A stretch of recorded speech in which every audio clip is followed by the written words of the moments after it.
ভাত কড়া খাইতে গেলে সে তোফাজ্জল ভাইয়ের কথা মনে পড়ে যায়। এক মুঠো ভাত দিয়ে তার জীবনটা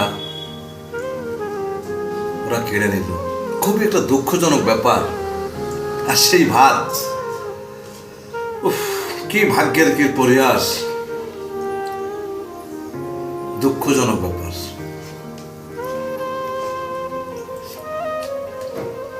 ভাতগুলো খেলো, আবার জিজ্ঞাসা করলো, ভাই খাবার কেমন হয়েছে? আর তোফাজ্জল ভাই ঠিক ওই সময় বললো, আপনাদের খাবার খুব ভালো হয়েছে।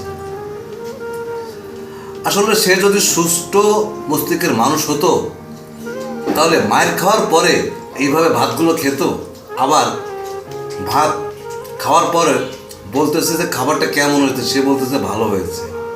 আর সেই লোকটিকে আপনারা পৃথিবী থেকে বিদায় দিয়ে দিলেন। ধিক্কার জানাই, জাতিকে ধিক্কার জানাই।